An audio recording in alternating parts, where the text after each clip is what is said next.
Hello and welcome to the Flix Forum podcast, where each episode we go back and we look at a Netflix original film in the order of release.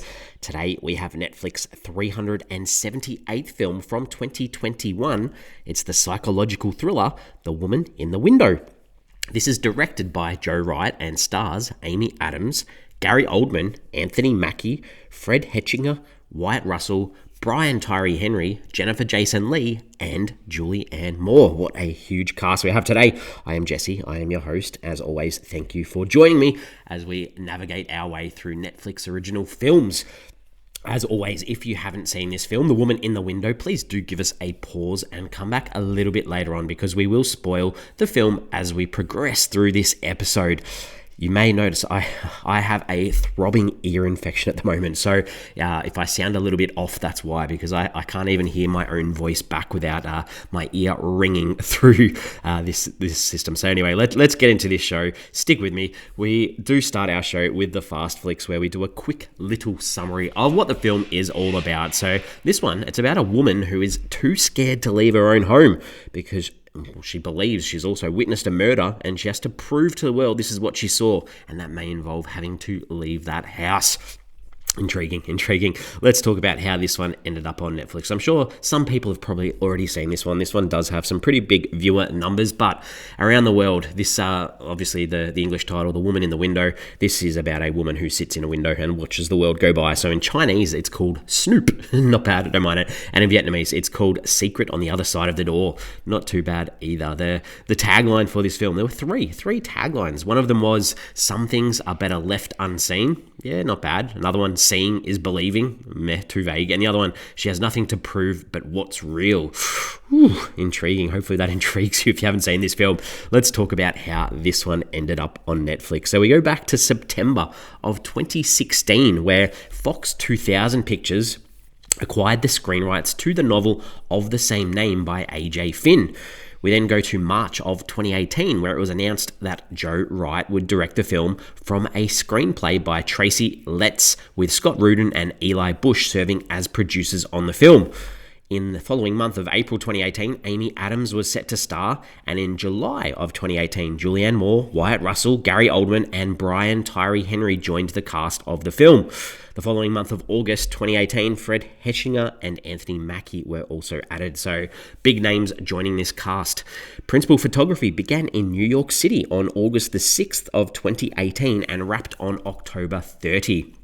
Rudin later hired Tony Gilroy, everyone loves Tony Gilroy, to perform some rewrites for some reshoots following the film's initial delay from the October 4, 2019 release date.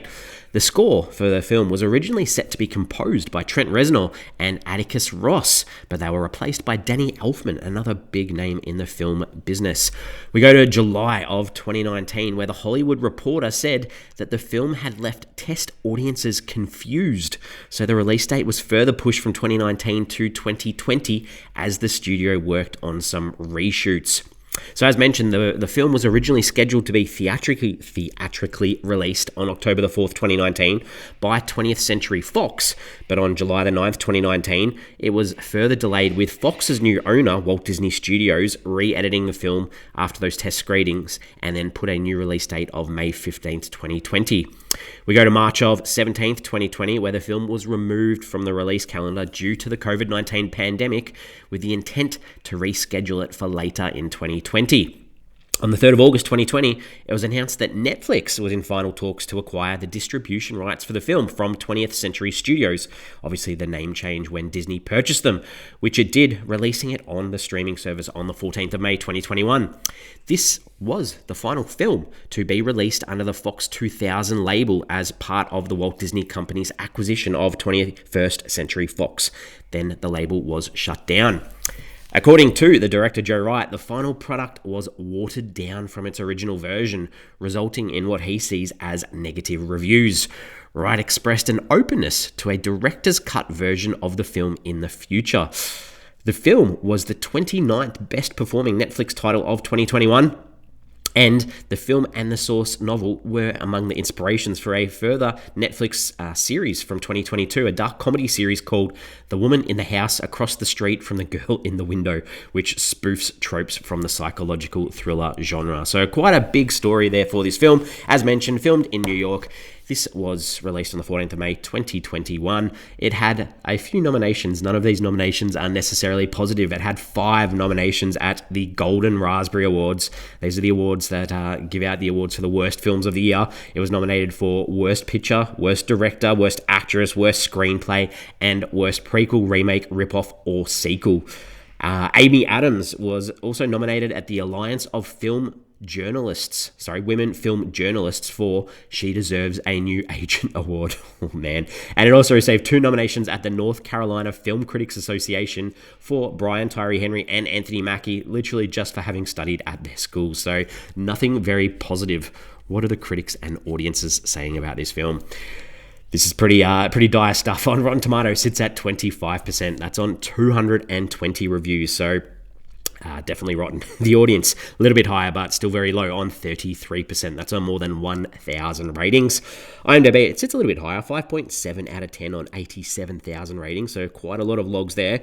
Letterboxd, this has nearly 194,000 ratings. It sits at a 2.4, and it's actually been logged by 273,000 people. Wow, so many people. But not too good, below 3, so we'd say average result there. And on Metacritic, on that traffic light system of red, yellow, or green, red being negative, green being positive, yellow in the middle, the critics have it at 41 out of 100. That's on 39 reviews. That is yellow. And the audience is a 5.1 out of 10 on 120 reviews. Also yellow, so in the middle of the ground.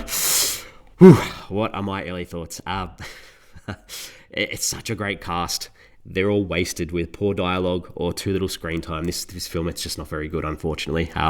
So I'm not going to enjoy this. I'm not going to have too many positive things to say about this one. Let's talk about the characters. So we'll talk about Anna Fox. This is her film. She's the main protagonist. She's the one we follow throughout this whole film. She's the one that's trapped in this house. She is a child psychologist who is an agoraphobe. So this means she's too scared to go outside.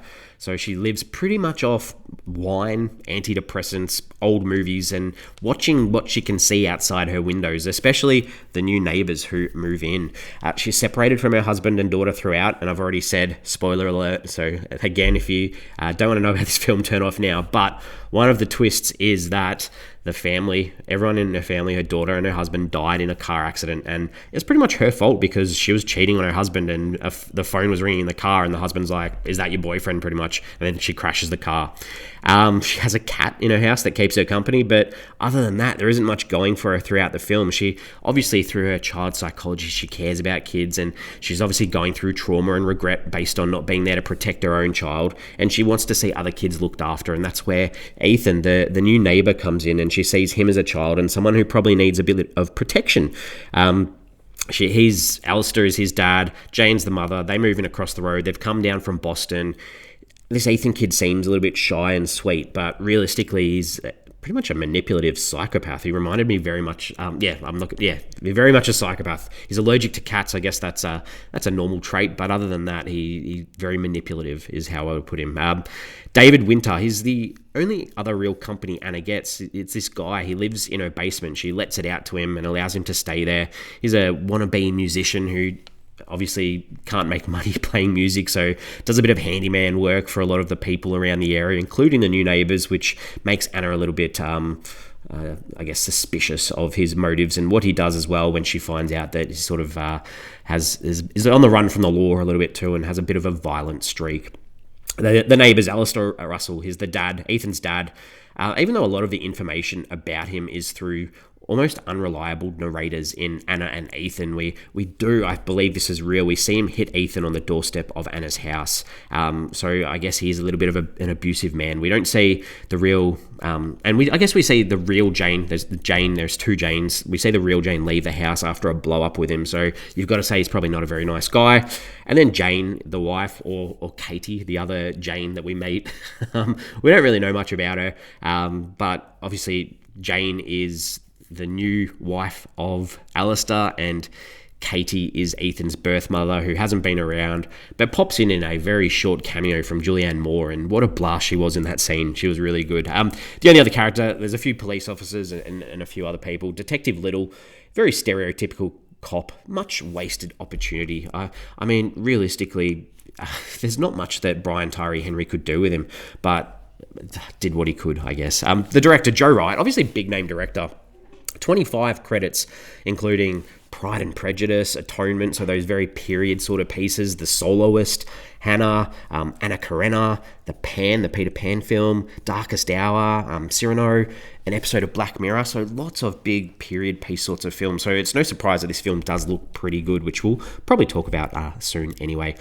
Let's talk about some scenes. What stood out, what didn't work. For me, the things that worked, I like that Anna has this huge DVD collection, like long live physical media, and she's happy to lend them out to Ethan, this new kid that she barely knows. So obviously trusts him straight away, because I find it very hard to lend some of my physical media to people I don't trust. Julianne Moore, that as mentioned before, the scene where she comes in as Jane with Anna, they're around the kitchen bench, drinking, talking especially about children and families and that idea of belonging. It was just a great scene. I really enjoyed that. There's a moment where Alistair comes in, he's cracked it. He refers to Anna as a pill-popping cat lady and that she is effing with the wrong family. I mean, it was a very camp performance from Gary Oldman, but that was one line that I found quite funny. The other thing I liked, there's a fight at the end in the rain on the rooftop between Anna and Ethan, and he puts this gardening, it's like a little trowel or a stake through her face. I don't know, it just made me laugh. I thought that was good. What didn't work? Trying to reference this to Rear Window. Rear Window, the classic Hitchcock film, it's playing on the TV at the start. Just the balls to reference what's often referred to as one of the best films of all time and connecting it to this. It's off. I get that it's similar sort of idea, voyeurism, but come on, not good. And the other three films, they mentioned a couple other films as well, just come on. Anna, this is another reference. Anna Googles Jane Russell, her neighbour, to try and work out who she is, and comes across the Hollywood Golden Age actress, same name, just a really lame connection with all the films that she watches. There's this really bad jump scare when Anna goes downstairs to see David, just wasn't needed. And finally, there's a scene where Anna hears a thud and it starts raining. Just that foreshadowing that something must be bad that's coming along because of the rain. And then the next moment, she sort of drops and smashes her computer that had the evidence of the reflection in this wine glass that she needed. I don't know, it just felt really poor. Anyway, themes, ideas. What was this film trying to say? Obviously, trauma. There's that idea of learning how to let go with past mistakes. And that ties in with mental illness and that dependence sometimes on pills and alcohol and the impact the use of these can have on reality. Agoraphobia. This obviously was released during the height of the COVID pandemic. I know it was made before that, but the idea that this came out when many people were stuck at home probably was a big connection that people had. And obviously when you watch a film, you bring in your current circumstances and your life experiences to experience a film. So probably felt very real for a lot of people who watched this when it did come out. Voyeurism and an obsession and that idea that people are often worried more about what's going on in the outside world rather than fixing their own world. And that idea, don't go looking into other people's houses. You've got to focus on yourself and fix yourself first. And the idea of looking after children, the role of adults to take care of their family. And when that doesn't happen, what are some of the impacts and some of the things that happen? And we obviously see that a little bit through Ethan. He obviously hasn't been looked after and he's kind of turned out pretty poorly. What did I take away from this film? I sort of touched on this before. The camera work, the visuals throughout, really good. It looks really good. There's no fault with the way this film looks. They put it together really well. We have a section where sometimes we jump on IMDb to check an actor or an actress out. I didn't use IMDb to look something up, but I used Google because at the start, Anna's talking to her psychologist and he mentions to her if she called 311. I was confused. I didn't know what 311 was, so I looked it up, and it's a service in some places in America. It's in New York, where instead of calling 911, the emergency services, you can call this 311 for non-life-threatening emergency. So the example that I saw was like, if it's a burning building, you call 911, but if you've got a burning question, you call 311. So I thought that was an interesting little thing. So if you're ever visiting some areas of America and needs some support, call 311. Questions, ponderings, thoughts. I've only got one sort of thought. Why did Amy Adams agree to do this film? we saw her not recently, but we did do an episode probably about 12 months ago. She was in Hillbilly Elegy, the story about J.D. Vance, and she wasn't great in that either. So why is she picking at this stage of her career these Netflix films where she plays a little bit of an older, sort of haggard character when we know how good she can be? Think about films like American Hustle and The Muppets. She was great in The Muppets as well. I just don't know. I'm not sure. I'm not sold on why she's doing these types of films where she almost has to overperform. Just be herself. Much prefer that. Anyway, other than that, I think we are ready to wrap this one up. We give the film a rating out of 5. Like I've said, this looks good.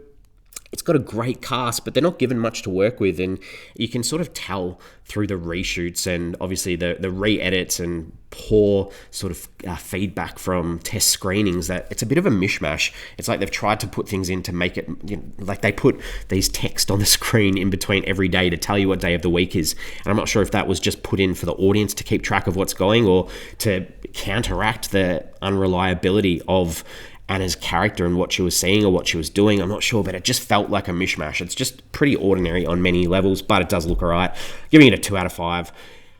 2 out of 5. Okay, we're on socials. We've got Facebook, we've got Twitter, or X, formerly known as Twitter, as well as Instagram. Give us a follow, give us a like if you can, to engage on social with this episode. The question I wanted to ask was, and this is from the film, obviously, with Anna sort of reflecting on her life, but is there a moment when you wish you could have gone back, done something different or over? And she's obviously referencing to the experience with her child and her husband in the car and probably her infidelity. So is that something that she could do? Is there anything in life that you've wanted to do over? Let us know on socials. Other than that, we are back next week. We have an international film from 2021. It's the Indian Hindi language comedy drama called Sardar Ka Grandson. It's directed by Kashfi Nair and stars Arjun Kapoor, Neena Gupta and Rakul Preet Singh. So please take the time to watch that one. Come along next week. Join us on that ride as we dive into that Indian Hindi language comedy. I'm excited. Other than that, as always, thanks for joining me today, and I will see you next week.